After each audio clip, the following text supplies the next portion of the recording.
Pero magagawa naman natin ng paraan.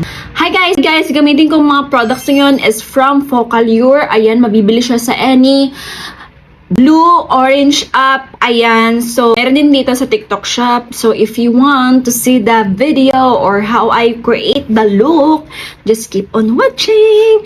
Ayan, gamitin ko tong Focallure Poreless Matte Air Cushion Foundation in the shade 01 and 02. Hindi ko alam kung ano shade ko dito, pero ganito siya.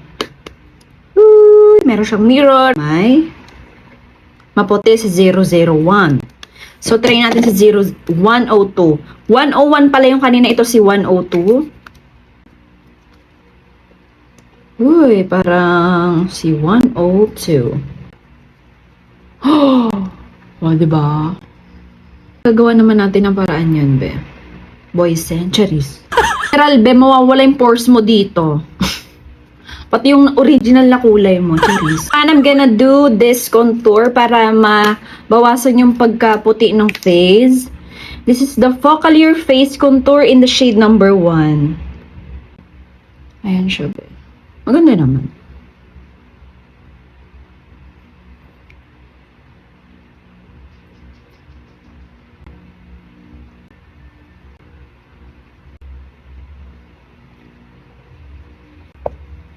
Ayan, binalik ko lang yung kulay ko, be. Ayan, guys. Ayan, ano tayo, powder, loose powder, number 3 and number 2. Ayan yung shades ko. Number 3 na lang, be, para medyo dark. Kasi pag maputi, diba, iniiwasan nga natin ng medyo maputi. So, I'm in the shade number 3 dito. This is the red wine blusher. Ayan, ano natin? I-swatch muna natin. Okay, number 1. Ganito siya.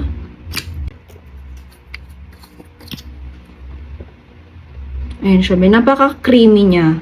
Number 3.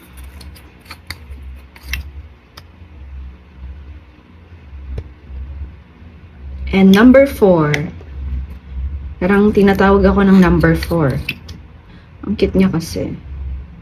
Ito yung 4 na shade ng red wine blushes. Okay. Red, the number 4.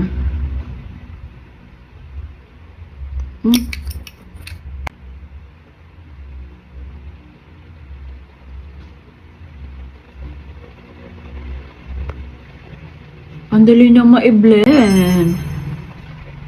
And then the loose powder. Gonna set it na.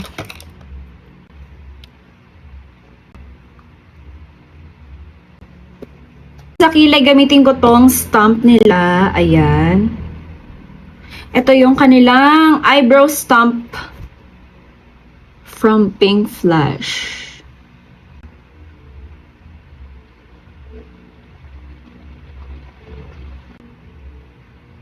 Gamitin ko tong Focallure eyeliner. Meron silang maliit na eyeliner dito. Ito siya. Pwede mo siyang gamitin as pang eyebrows. Ang outline para plakado.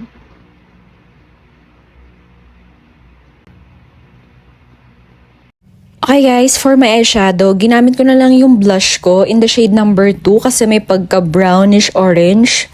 Super ganda niya for this look. Ayan, biniblend ko lang siya.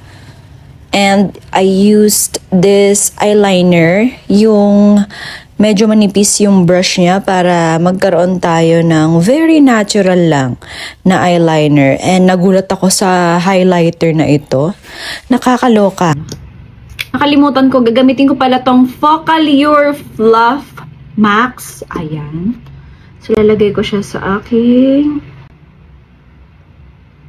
Ayan, don't forget to put mascara, highlighter, ayan, and then false eyelashes if you want. Ayan siya, be. And ito yung kanilang Blur Water Tint from Focallure. Ang gaganda ng mga shades, pero ang napili ko is NU02. O, diba? I love it. Tapos, nilagyan ko siya sa gitna ng OR03. If I'm not mistaken. Ayan siya. Diba? Ang fresh. And then, iset na natin siya using this setting spray. O, diba? After naman yan, tatanggalin ko. Pero, diba? Para maging fresh palalo.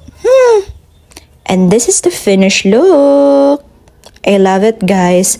What you think, guys? Kung gusto yung mga ganitong makeup lang, madali lang naman siguro to, no? O, diba?